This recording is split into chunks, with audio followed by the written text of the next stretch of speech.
Hi everyone. So this is going to be the neuro portion of this content review for exam 2 6030.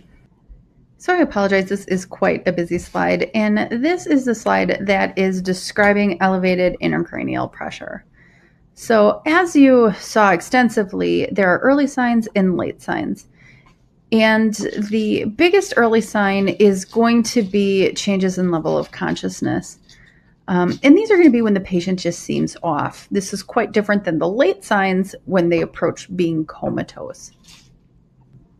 Now, the causes of elevated intracranial pressure can be any number of things. It's anything that occupies space within the brain. As you remember with the Monroe-Kelly doctrine or the Monroe's closed box theory, there's only so much room in there. So if you fill that up with a tumor or a big blood clot, swelling, accumulation of cerebral spinal fluid, you're going to run out of room and you're going to start to compress those tissues. Now, as those tissues become compressed, your body has natural compensatory mechanisms, including decreasing CSF production, increasing absorption of the CSF, shunting of venous blood out of the skull, collapsing those ventricles, and anything basically. I know it says to compress the brain tissue, but obviously that's the very late stages. Anything to free up any room in your brain. If your body is unable to free up space and that swelling or that bleeding or that tumor continues to progress, the issue is the brain gets pushed through the magnum foramen, you herniate, it destroys your brainstem, and the patient does pass on. This is incompatibility or incompatible with life at this point. Now, as before, we talked about increasing CSF in the brain or cerebral spinal fluid. This is a picture of hydrocephalus. You can see the picture on the left. The ventricles or the vents are normal. That is how they're supposed to look. Now, as you can see, the picture on the right shows hydrocephalus or ventriculomegaly, and that's where CSF is building up. This can happen acutely as well as chronically, but you can see how much space that occupies and how that can lead to herniation. One thing to remember with the neurologic patient is that hydrocephalus is a chronic disease process that patients do live with. If this occurs over time and the brain has the ability to compensate, people do very well. Now, if this happens acutely in a short matter of time secondary to a trauma, a bleed, or insult, the brain cannot compensate for this, and then you run into your Monroe's closed box theory. Closed box theory and subsequent potential herniation and brain damage. Listed here are the causes of hydrocephalus in adults, and this includes some of those acute and chronic causes and why they can cause problems within the brain that can lead to issues. You see on there subarachnoid hemorrhage, and basically what happens is that the blood pools at the bottom where the CSF drains, causing a blockage, which then causes an accumulation of that cerebral spinal fluid. You also see on there tumors that can not only block where the CSF drains, causing accumulation, but those can also cause edema. You can see this list in full. Now, with trauma, you learned that there's primary and secondary injury. Primary is the actual injury. Like, let's say you get stabbed in your head. The damage to the brain tissue and what it causes is going to be your primary injury. Your secondary injury is all the stuff that happens as your body tries to fix it. As you know, the skull encases the brain, so there's only so much room for edema. If your brain continues to swell, then you run into the pathology of the Monroe's closed box theory and potential later herniation. So with traumatic injury, what you're going to see potentially due to these secondary injuries is going to be increased ICP. As you saw in your homework, there's going to be calcium shifting. There's going to be decreased cerebral perfusion pressure, decreased blood flow, which can result in ischemia which will cause more edema. And if this is not corrected or measures are not taken to free up some room in the brain, this also can lead to death, as described before when explaining the Monroe's closed box theory. One of the neurologic injuries that are out there that is more traumatic in nature is DAI, and that's diffuse axonal injury. And basically, this is shear injuries. You can see in the lower left there how the normal axons are straight, and then as they shear, they can tear. This is with shaken baby syndrome, big accidents where your head goes back and forth as depicted above. Now, this picture is meant to show the difference between ischemic and hemorrhagic stroke.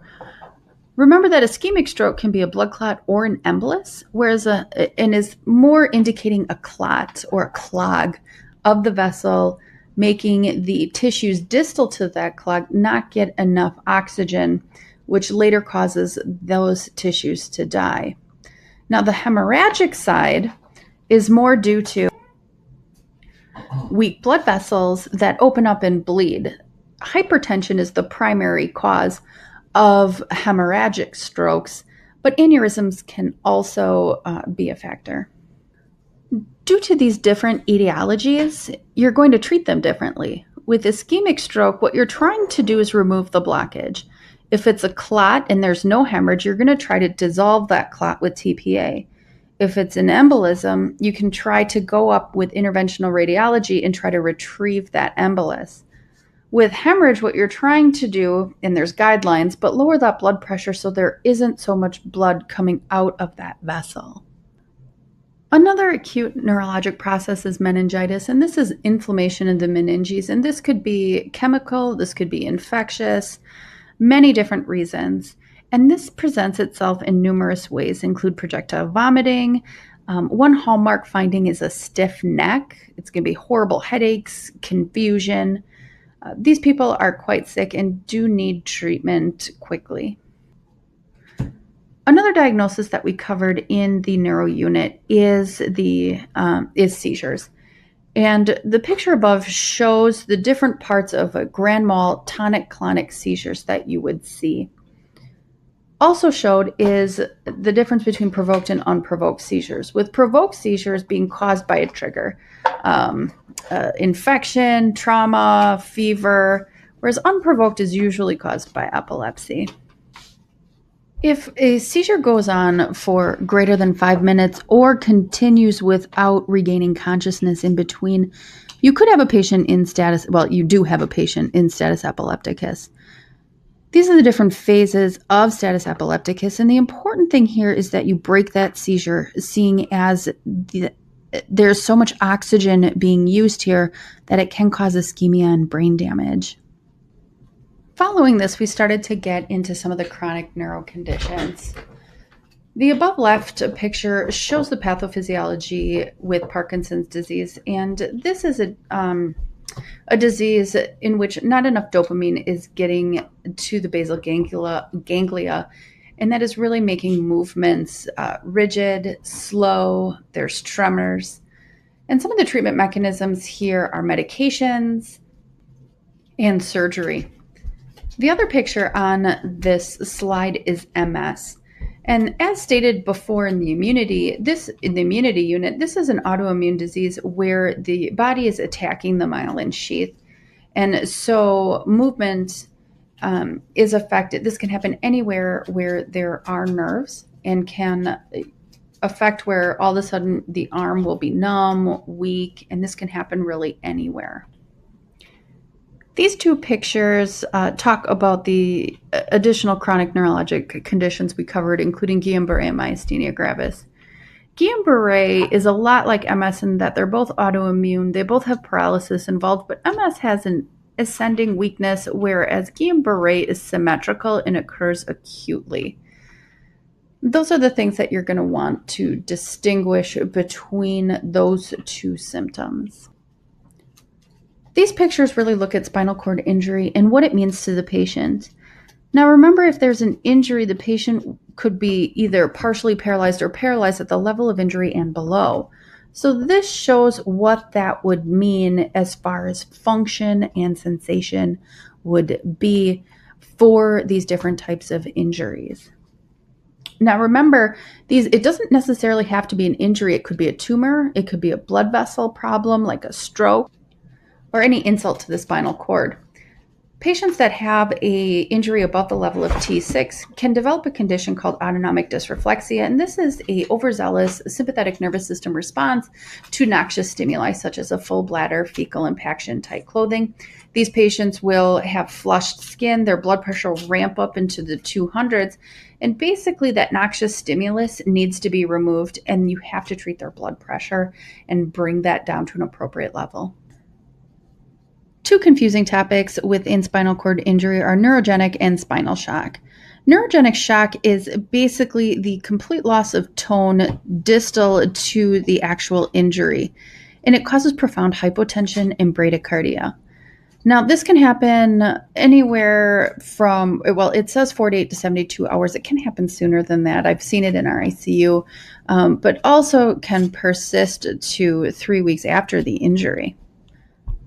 Spinal shock, I don't want to say on the other hand, because you can also have hypotension and bradycardia with spinal shock, but this is more of a issue with your peripheral neurons being unresponsive to your brain stimuli. So you'll have flaccidity, areflexia, distal to that injury.